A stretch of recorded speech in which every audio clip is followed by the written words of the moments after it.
The Federal Tyre Company. Ever heard of them? Me neither.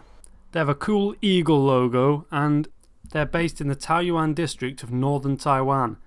And if you don't know where that is, here's a quick geography lesson. We've got the USA, Russia, China, and this tiny island is Taiwan. And here's what it looks like from space. Now, even though you've never heard of Federal as a tyre company, they started producing tyres in 1958, so you'd think they'd have a lot of experience. But I can honestly say I've never experienced a tyre like the Federal Super Steel 535. In the dry the grip is very average, but they're fairly progressive, so they'll let you know when you're pushing them. But in the wet they are very unpredictable, even at speeds of about 30 miles an hour, they just let go without warning. I wish I could show you what I mean by filming it, but I don't have a test track to try this out on, and if I tried this on the public roads I'd probably be dead within about 10 minutes. According to Wikipedia, the company is an active promoter of drifting. Well, I can vouch for that. Their website describes these tyres as a winning combination of performance and comfort.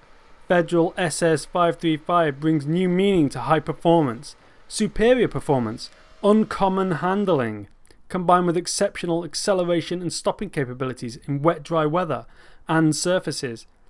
I mean, wow, that description is pretty desperate.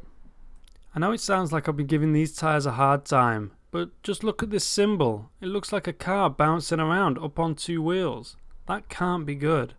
And I don't want to say the ratings on the side of tyres are worthless, but they gave this an A for wet grip traction.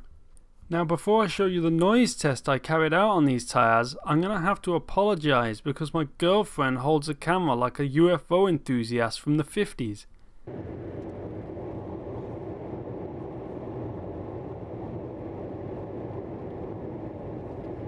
That sound test was performed at 50 miles an hour, in the dry, with no other traffic on the road.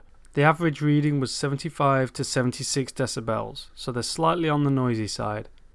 So by now you're probably thinking that these tyres don't have any redeeming points. Well, that's not true. The wear rate is very good. They've lasted 20,000 miles, and that's mostly round town driving. They only cost £44 a tyre. The rim protection is superb, and they've saved my wheels on a few occasions, and they wear evenly, so there are some good points to these tyres. Unfortunately, these good points are far outweighed by the bad points. There's no feedback, fuel economy is awful, it feels like you're stuck in mud because the sidewalls are so soft. They don't inspire confidence when cornering in dry conditions. They're kinda noisy, and worst of all, they're very unpredictable in the wet, as I've mentioned previously. So if you live somewhere dry like a desert, these tyres might be for you, but for most people in the UK where it rains quite a lot, I'd probably give these a miss.